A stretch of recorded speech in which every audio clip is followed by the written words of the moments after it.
Matthieu 12, 43, verset 45. Si on a la page, je peux commencer à faire la lecture.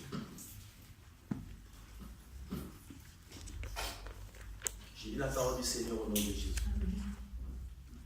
Le livre de Matthieu, chapitre 12, à partir du verset 43. Lorsque l'esprit impur est sorti d'un homme, il va par des lieux arides, cherche du repos et il n'en trouve point. Alors il dit, je retournerai dans ma maison, d'où je suis sorti. Et quand il arrive, il le trouve vide, balayé et orné. Verset 45, il s'en va et il prend avec lui 7 autres démons, 7 autres esprits, plus méchants que lui. Ils entrent dans la maison, s'y établissent, et la dernière condition de cet homme est pire que la première. Il en sera de même pour cette génération méchante. Parole du Seigneur. Amen. Nous avons parlé de la persévérance. Et nous avons défini la persévérance, c'est le fait de rester fidèle, de rester attaché à un projet. C'est de commencer des choses, peu importe les circonstances qui se présentent, peu importe les problèmes, peu importe les comptes à vie, peu importe l'opposition, c'est de rester ferme, sachant que la décision que nous avons prise est une décision noble, est une décision qui engage Dieu. Nous avons dit que la décision noble, le dessein noble, en fait, c'est une décision ou un projet d'où Jésus en tire un profit. C'est-à-dire que dans tout ce qu'un homme de Dieu, une servante ou un serviteur de Dieu fait dans sa vie, Dieu doit forcément retrouver une part dedans. Amen. Amen. Je veux être multimilliardaire. Ok. Dans les milliards que tu veux avoir, où est la part du Seigneur? Je veux avoir des maisons. Oui. Dans les maisons que tu veux avoir, où est la part du Seigneur? Je veux avoir beaucoup d'enfants. Dans les enfants que tu veux avoir, où est la part du Seigneur? Je veux avoir beaucoup d'habits. Parce qu'il y en a des gens qui en font des habits, un projet. Où est la part du Seigneur dans ton habillement? Amen. Amen. Donc, nous allons parler de la persévérance. C'est avoir une vision déterminée, un projet ou un dessein déterminé, sachant que cela vient de Dieu, et arriver jusqu'au bout de cette vision. Peu importe l'opposition. Amen. Amen. Et aujourd'hui, je vais souligner un point, les lieux arides. Parce que quand Dieu attire notre attention dans la persévérance, c'est pour en fait nous mettre en garde afin que nous ne puissions pas vivre ce que lui, il sait qui peut arriver. Parce que dans la vie de celui qui ne persévère pas, il ne finit pas son projet. Et quand tu ne finis pas ton projet, c'est-à-dire que tu tombes. Et quand tu tombes, en fait, c'est le diable qui récupère le projet. Amen. Amen. Et nous avons montré l'exemple par lui-même Jésus. Jésus avait une vision, avait un dessein, avait un projet noble. Et il a fini par l'atteindre jusqu'au bout. Parce que c'était un projet noble. Il était déterminé parce qu'il savait que la vie, le salut en dépendait. Il ne pouvait pas, même devant la mort. La Bible déclare qu'il a essayé, selon la chair, de parler. Mais après, il a compris que c'était la volonté de Dieu. Donc, celui qui a un projet que Dieu a engagé finit toujours par aller jusqu'au bout. Et Paul nous l'a démontré dans les Écritures. D'après tout ce qu'il a croisé dans sa vie. D'après tout ce qu'il a vécu dans sa vie. C'est comme l'image de ce que nous vivons aujourd'hui. Et cela ne l'a pas empêché. En prison, il le servait. Dans la liberté, il le servait. Amen. Amen. Les lieux arides. La Bible dit dans ce que nous venons de lire que quand un esprit impur quitte un corps, il va chercher un endroit pour se reposer. Amen. Amen. Et s'il ne trouve pas un endroit pour se reposer, il fait volte-face, il fait demi-tour. Il vient, il trouve la maison où il habitait, qui est ornée, balayée, propre. Il refait demi-tour, il va chercher 7 autres démons plus élevés que lui pour revenir. C'est juste pour nous montrer la dimension des attaques que nous vivons. Ce n'est pas ordinaire, ça vient de la parole de Dieu. Dieu nous avertit, c'est comme un code de la route. Avant que tu commences à circuler, on l'a expliqué la fois passée, il faut que tu passes par l'auto-école. Sinon, tu risques de commettre des accidents tous les jours de ta vie et peut-être mourir un jour. Amen. Donc Dieu nous met en garde par sa propre parole. Amen. Donc quand ces esprits quittent un corps, un esprit quitte un corps, il n'est pas content. Parce qu'on ne le veuille pas, l'esprit, pour opérer, il faut qu'il y ait un corps. Amen. Dieu, pour accomplir une mission, il avait besoin d'un corps. Voilà pourquoi la Bible dit qu'il est appelé Emmanuel, un Dieu au milieu des hommes. Un Dieu esprit, mais qui était habillé par la chair. Parce que la mission engageait l'homme, il fallait qu'il soit un homme. Amen. Donc un esprit pour agir au milieu des hommes, il a besoin d'un corps pour agir. Amen. Donc il agit par le moyen du corps qui est Jésus. Et de même, l'esprit impur aussi pour agir, il a besoin d'un corps. Et vous allez remarquer dans le passage que, en fait, son domicile c'est le corps. Le lieu aride. Ce n'est pas un endroit neutre. Non. Ce n'est pas dans des eaux ou dans les déserts. Mais c'est un corps. La fois passée, on a parlé du deuxième ciel. Je crois qu'on avait expliqué un peu ce que c'est que le démon, le siège des démons. On a parlé de l'âme. L'âme est dans la chair. Donc, les esprits impurs trouvent leur joie ou leur vie dans le corps humain. Jésus, dans le contexte, il chasse un démon.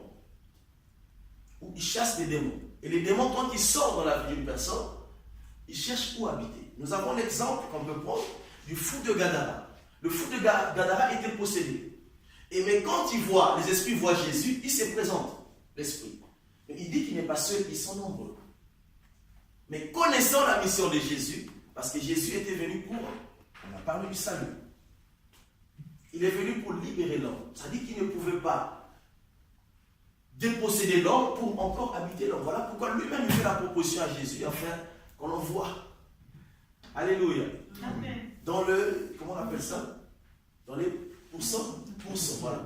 Donc il voulait quitter un corps pour habiter un corps. Mais il savait que s'il pouvait habiter un autre corps humain, Jésus n'allait pas accepter. Alléluia. Cela nous prouve à suffisance que l'esprit impur a besoin d'un corps pour vivre. Amen. Donc quand on chasse un esprit du corps, l'esprit quitte un corps pour aller habiter un autre corps. Nous sommes bien d'accord? Amen. L'esprit quitte un corps pas pour aller habiter dans un désert, pas pour aller habiter dans les eaux, mais c'est pour habiter dans un autre corps. Mais la différence dans le contexte, c'est que il ne trouve pas sa place dans le nouveau corps qu'il veut habiter. Il parle de son domicile habituel. Le corps dont il est habitué à commander, à diriger, le corps dont il trouve son plaisir. Il est habitué à vivre. Comme moi, j'ai un domicile, j'ai une maison et je ne peux pas passer 2 jours sans vivre dans ma maison. À moins qu'il y ait un problème de voyage peut-être, ou un problème de la mission de Dieu. Sinon, la finition, tous tels que nous sommes ici, c'est de rentrer à la maison. Parce que nous sommes tellement attachés à la maison. C'est notre référence, c'est notre adresse. Et donc les démons aussi, ils trouvent leurs adresses dans le corps humain. Amen. Amen. Je veux juste nous souligner ce passage pour mieux comprendre la persévérance. Pourquoi Jésus nous demande de persévérer. Amen. Donc, je donne un exemple. On prie pour le frère qui est possédé. Il a l'esprit du vol. Un exemple. On prie, parce que sachant que l'esprit peut quitter par la parole de Dieu, l'esprit peut quitter par l'imposition des mains, l'esprit peut quitter selon la volonté de Dieu. C'est pas forcément. Donc dans les deux cas, l'esprit peut se manifester, quitter. Elle dit dans le fou, dans l'histoire du fou de Gadara, Jésus n'avait pas imposé les mains au fou. Mais quand l'esprit a vu Jésus, il a reconnu. Amen. Donc quand l'esprit va quitter le frère, l'esprit du vol par exemple, il va chercher un autre frère ou une autre sœur pour habiter. Alléluia. Ça veut dire que celui qui ne persévère pas, facilement peut encaisser un esprit impur. Il peut devenir un dieu. Amen. S'il part et qu'il revient, qu'il trouve que la maison est propre et habitée par le Saint-Esprit, ce n'est pas le fait que tu pries tous les jours, ce n'est pas le fait que tu jeûnes, ce n'est pas le fait que tu prêches, que les esprits impurs doivent avoir peur de toi. Non. La vie qu'il est revenu, il a trouvé la maison ornée. Ça veut dire que la condition de la personne avait la présence du Saint-Esprit, de Dieu. Mais il repart, il cherche 7 autres démons plus forts que lui. Ça montre un peu l'image du combat que le chrétien vit sur la terre. Amen. Amen. Le combat n'est pas facile. Mais avec Dieu, tout est possible. Parce qu'en fait, c'est lui qui nous préserve, c'est lui-même. C'est lui qui nous met en garde, c'est lui-même. Amen. C'est lui qui chasse les démons, c'est lui-même. Donc, en d'autres termes, c'est lui qui se confie entièrement en Jésus. Peu importe le nombre de démons, peu importe la manifestation, peu importe les attaques, ils ne finiront jamais par la tête. Ils ne peuvent pas. Les démons ne peuvent pas avoir accès dans un corps si toi, le propriétaire du corps, tu ne lui donnes pas accès. Il faut que tu donnes cette légitimité-là au démon afin qu'il pénètre. C'est comme un voleur. Une maison mieux gardée. C'est difficile. Le voleur va tourner, il va chercher, il va étudier des plans, mais si la maison est bien gardée, il ne pourra pas voler. Et si les choses terrestres sont l'image des choses spirituelles, nous devons en prendre les enseignements là-dessus.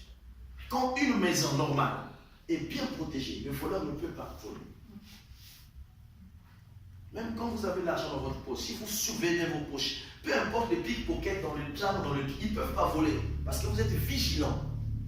Ils ne peuvent pas. Comment ils vont prendre? Si vous êtes conscient que vous avez de l'argent, il faut le préserver. Là, je crois que j'ai donné une explication. Là-bas, c'est des macans. Vous vous souvenez, homme de Dieu? Là-bas, c'est des bus, des autocars. En fait, c'est des macans et quand tu rentres, il y a plein de gens, il faut tenir comme ça. Si tu ne tiens pas, ça te balance. Et tu pars, tu touches ton salaire et tu mets dans la poche.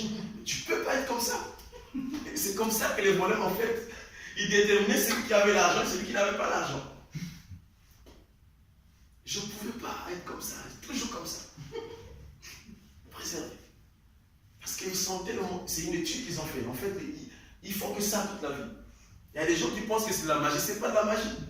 Ils te prennent de l'argent sans pourtant que tu le saches. Ils peuvent même ouvrir ton sac et refermer. Et tu arrives à la maison, tu commences à accuser n'importe quel homme, mais ce n'est pas la maison. C'est d'où tu viens quand tu as piqué. Tu as volé de l'argent. Et Dieu nous met en garde afin que nous ne puissions pas être comme ces hommes-là, qui laissent une maison, il dort, il laisse la fenêtre ouverte, il laisse la porte ouverte. Et le voleur n'a pas besoin de fournir un effort pour rentrer, pénétrer une maison pendant que tu dors. Il dit qu'il est venu, autant qu'homme fort, avant de piller la maison de l'homme fort, il a d'abord lié. Il a lié, après avoir lié l'homme fort, c'est là qu'il a pillé. En fait, il parlait des choses qui appartenaient à lui. Parce que tu as aussi la capacité de retrouver le voleur qui a volé tes biens et récupérer tes biens. C'est de là, en fait, qu'il parle. Tu le lis parce que tu te laisses en liberté, tu veux prendre le bien. Mais s'il est libre, il reviendra prendre ses biens encore. Parce que c'est son travail. Amen. La persévérance, bien aimé. La détermination dans la chose de Dieu. J'ai noté un passage qui est dans Hébreux 6, à partir du verset 4. Quelqu'un peut me faire la lecture? Je n'ai pas eu de le voir, s'il vous plaît. Hébreux 6, à partir du verset 4. Nous allons comprendre comment servir le Seigneur quand nous marchons avec les portes ouvertes ou quand nous ne sommes pas dans la persévérance. Car il est impossible que ceux qui ont été une fois éclairés, qui ont goûté les dons célestes, qui ont eu part au Saint-Esprit, qui ont goûté la bonne parole de Dieu et les puissances du siècle à venir, et qui sont tombés, soient encore renouvelés et amenés à la repentance, puisqu'ils crucifient pour leur part le Fils de Dieu et l'exposent à l'ignominie. Parole du Seigneur. La Bible dit qu'il est impossible à celui qui a goûté. C'est-à-dire que celui qui a le salut, on nous parle du salut. Celui qui sait qu'il est sauvé. Celui qui sait qu'il marche dans le salut. Celui qui sait qu'il a hérité le royaume des cieux. Il a goûté la parole de Dieu. Il a goûté le royaume. Parce que le salut, accepter le Seigneur, en fait, c'est le début d'un processus. Ce n'est pas la totalité du salut. Le salut a un processus. Mais déjà, tu es dans le processus du salut. Parce que tu as la parole de Dieu. Tu jouis déjà, tu es comme dans la cour du royaume. Tu commences à jouir des biens de ton Père. Mais tu n'es pas encore arrivé. C'est ce que Paul nous dit. Et il a lutté pour arriver jusqu'au bout. Et il est impossible pour celui-là qui a goûté ces choses, qui est allé plus loin, qui tombe. C'est difficile. Nous avons des exemples. Aujourd'hui, j'ai des pasteurs aujourd'hui qui sont devenus des ivrognes à jamais. Tu le vois, il était hier pasteur. Les impudiques, les adultères. Tu le parles de la parole de Dieu, il connaît la parole de Dieu. C'est des gens qui ont goûté, qui ont compris la grandeur du salut, mais qui ont cédé. Et la parole est restée dans la bouche. Tu sais, il est écrit dans tel verset. Il t'explique la parole, même le verset que tu ne connais pas. Mais il n'est pas dans le processus. Il avait goûté, il avait senti. Il est impossible. Pourquoi? Alléluia. Amen. Parce que la condition est devenue pire que la première condition. Vous savez, quelqu'un, il y a des gens qui ont des dents de disputer. Parce que disputer, c'est autre chose. Disputer. C'est-à-dire que, on appelle ça au soin. Il y a des gens qui ont ces dents-là. Il peut te prendre 2 heures. Il parle, tu ne parles pas. Et si c'est un esprit qui lui pousse à parler comme ça pendant 2 heures, si cet esprit-là lui quitte et qu'il revient avec 7 autres, ça veut dire que cette même personne peut parler pendant une journée sans se fatiguer. En tout cas, les gens, il ne faut même pas essayer de lutter avec, parce que ce n'est pas lui, en fait. Il y a des gens qui peuvent tenir toute une nuit. C'est comme nous, on peut passer une nuit de prière, tu ne te rends pas compte que tu pries, jusqu'au lendemain matin. Ce n'est pas toi, c'est l'Esprit de Dieu. Amen. Et cette personne-là aussi, il y a des gens, moi j'ai connu pas mal de gens, s'il ne se bat pas pendant la journée, il n'est pas à l'aise, il ne rentre pas chez lui. Il faut qu'il ait la bagarre quelque part. Et ils sont animés par des esprits. Mais si il arrive à passer une journée, et si 7 démons, plus forts que ces démons qui lui fait des bagarres pendant une journée, imaginez la condition. Voilà pourquoi la Bible nous met en garde, bien aimé. Le chemin du salut. Je bénis l'homme de Dieu qui a eu cette vision du salut. Parce que le salut, en fait, Dieu a sa part, l'homme aussi a sa part. La Bible dit dans l'histoire de Lazare que Jésus s'approche de la tombe, il fait une prière, Lazare sort. Lazare était ressuscité, oui ou non? Mais Lazare n'était toujours pas libre. Amen. Amen. La Bible ne dit pas que c'est Christ qui s'approche de Lazare pour le délier. Non. Parce que, en fait, les bandes qui étaient autour de Lazare, ce n'était pas Christ qui l'avait fait. Ce sont des hommes qui ont fait. Il y a des choses qui n'engagent pas Dieu, qui engagent les hommes. Amen. Amen. Qui ne demandent pas parfois que Dieu intervienne. Voilà pourquoi il est écrit dans 2 Pierre, je crois 1, à partir du verset 5, que faites tous vos efforts. Dieu nous recommande de fournir les efforts.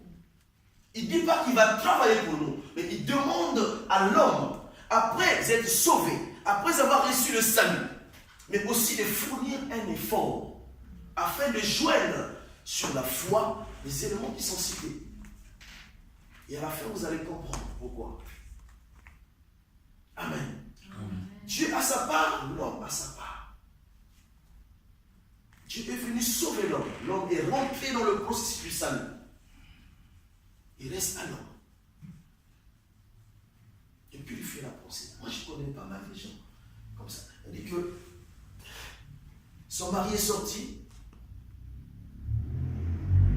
Son mari est au boulot, son mari rentre en retard. Elle commence à développer une pensée. Je connais des hommes, quand sa femme n'est pas rentrée, la pensée. Voilà pourquoi. Attends, j'ai noté, j'ai pensé ce passage. Philippiens 4:8. On peut lire ce passage sur la pensée. Qui peut aussi être un lieu aride. Une porte pour le lieu aride. Philippiens 4:8. Que ce qui est pur soit l'objet de mes pensées. La pureté des pensées. Au reste, frères, que tout ce qui est vrai, tout ce qui est honorable, tout ce qui est juste, tout ce qui est pur, tout ce qui est aimable, tout ce qui mérite l'approbation, ce qui est vertueux et digne de louange, soit l'objet de vos pensées. Que soit l'objet de vos pensées.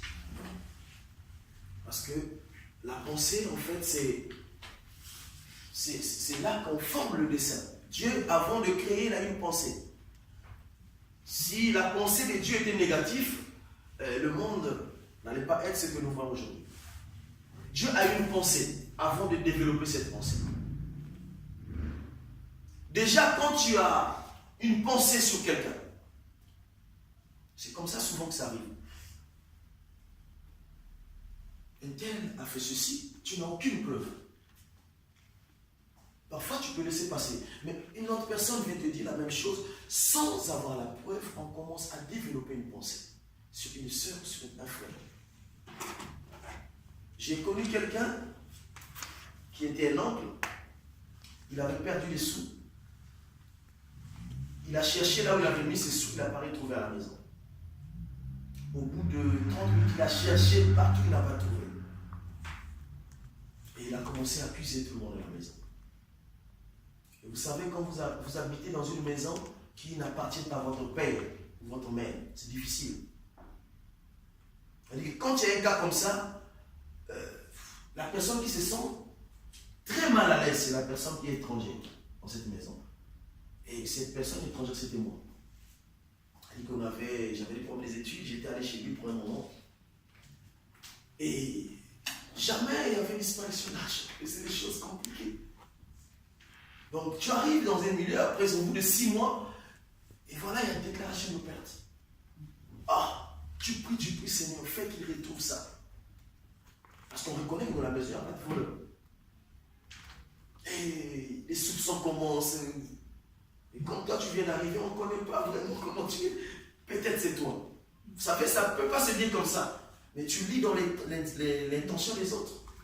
Tu dis, ah mais nous sommes ici depuis longtemps, l'argent jamais on a. C'est quoi ça? Ça veut tout dire. Ils pensent que tu ne comprends pas, mais tu comprends. Mais comprenez comment le cœur. Et c'est un jour après qu'il a retrouvé l'argent. Amen. Amen. Il a retrouvé son argent un jour après. Oh, j'ai béni Dieu, j'ai dit, oh, je ne sais pas. Et quand il a retrouvé, il a fait asseoir tout le monde. Et j'ai aimé cette sagesse. Il y a des gens encore aujourd'hui qui le font, mais après avoir retrouvé leurs objets, ils ne disent même pas qu'ils ont retrouvé. Parce qu'ils savent que tout ce qu'ils ont confessé, tout ce qu'ils ont déclaré contre les autres, s'ils demandent pardon, ça va le diminuer. Il a rassemblé tout le monde, il a dit voilà, j'ai retrouvé l'argent. En fait, c'était où? Il expliquait en fait, je me suis trompé, l'endroit où j'avais mis l'argent. Vous comprenez, un soulagement. Un soulagement. La pensée peut détruire, peut faire de toi une porte. Quand les démons sont partis, quand ils reviennent, en fait, ils ne pénètrent pas directement. Ils trouvent la maison est propre. Christ est là. Mais ils attendent. Vous savez, la patience. Nous parlons de la patience de la parole de Dieu. Mais quand tu lis la vie du diable, il est plus patient. Il ne se fatigue pas. J'ai souvent dit que pendant que tu te brosses, il ne se brosse pas. Pendant que tu dors, il ne dort pas. Pendant que tu manges, il ne mange pas. Il est là à te faire des calculs. Il cherche juste une petite ouverture. Donc, ce n'est pas parce que nous venons à l'église, Gaël. Et quand quelqu'un est possédé, ça se manifeste. Vous allez voir, homme de Dieu, que dans l'église, les choses, on prie, les choses ne partent pas. Il y a des gens qui sont à l'église, qui sont porteurs, qui sont en lieu aride, qui sont là pour freiner. Pour freiner l'œuvre de Dieu. Parce que tous n'ont pas la même dimension. Vous allez voir, les gens sont toujours autour d'eux, en train de... Vous savez, c'est malheureux pour quelqu'un qui est dans une maison de famille et qui apprenne que dans l'assemblée, il y a des gens qui se regroupent pour parler mal de lui. Ça fait très mal. Hein? Et on se salue, on se dit bonjour, on prie ensemble, nous écoutons la parole ensemble, nous sommes dans une même assemblée. Et c'est de tels frères, c'est de telles sœurs qui, facilement, qui n'ont pas la même dimension que toi, qui quittent l'église. Et on va prier, prier, prier. Et vous êtes conscient ou consciente que c'est vous qui êtes à l'origine. Vous n'êtes même pas capable d'aller voir le frère ou la sœur pour lui demander pardon. Alléluia. Une porte. Elle dit que Judas était apôtre. Il était appelé disciple apôtre de Jésus. Ça veut dire qu'il avait reçu l'appel dans sa totalité. Il était déjà apôtre, sélectionné parmi les 12. Mais est-ce que cela a empêché le diable de pénétrer cet homme? Amen. Vous savez pourquoi? Cet homme avait un défaut. Il avait un problème d'argent.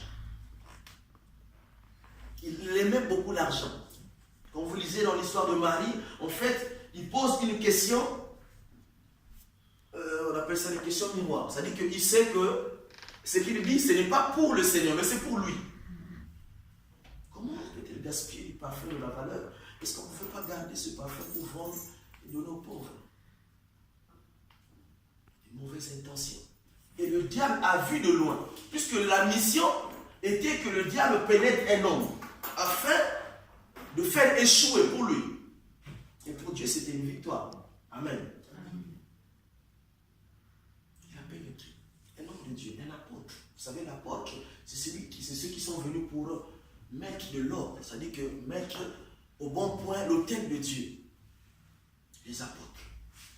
Parce que l'autel était renversé. Et il fallait remettre en place. Donc ce n'était pas n'importe qui Judas. Il connaissait la doctrine de Dieu. Il connaissait la parole de Dieu. Mais le diable, ça ne l'a pas empêché de rentrer dans la vie de Judas.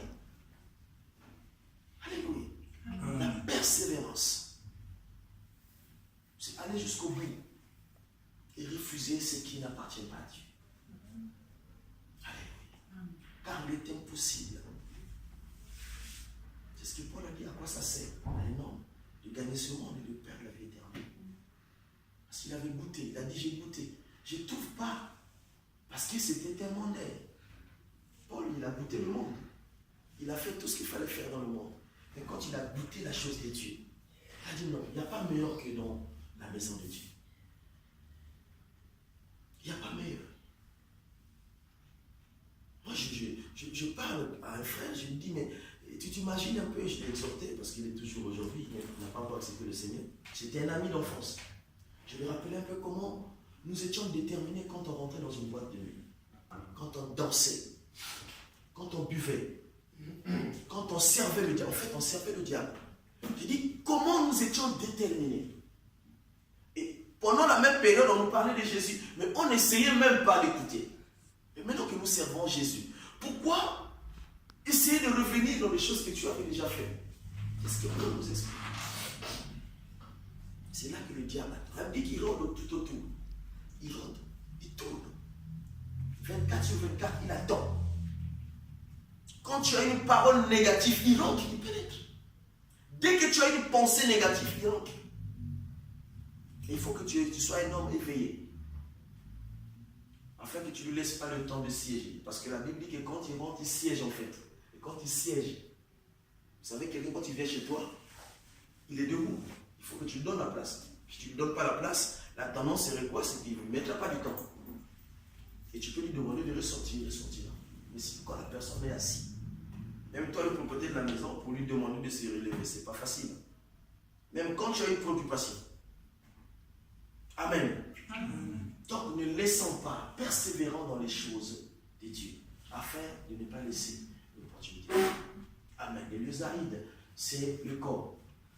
Et ça se constate facilement. La Bible déclare que nous reconnaîtrons l'arbre par ses fruits. On peut facilement reconnaître la manifestation du Saint-Esprit dans la vie d'une personne. Tout comme on peut facilement reconnaître la manifestation de l'Esprit impur dans la vie d'une personne. Amen. Amen. Et quand vous trouvez que cette manifestation-là est contraire, ça se répète. Non, il faut s'élever. Et il faut commencer à combattre cet esprit. Et quand vous combattez cet esprit, prenez garde des autres qui vous entourent. Parce que cet esprit, quand il quitte un corps, il cherchera un autre corps pour aller habiter. Sinon, vous allez faire un travail en vain. On peut chasser un esprit dans l'esprit du frère et dans le corps du frère. Il va habiter le corps du frère. On n'a rien fait. Nous sommes de la même assemblée. Si nous ne sommes pas ensemble, si nous n'avons pas tous les portes fermées, on va commencer à juste en fait changer de domicile dans un même domicile. Dans l'assemblée, on va juste faire changer de domicile aux démons. Vous allez voir aujourd'hui, ça se manifester dans la vie du frère, et demain, ça se manifeste dans la vie de la sœur, et ainsi de suite. Alléluia. Soyons persévérants. Et évitons que ces choses nous arrivent. Mettons-nous en garde. Nous allons nous lever, on va prier.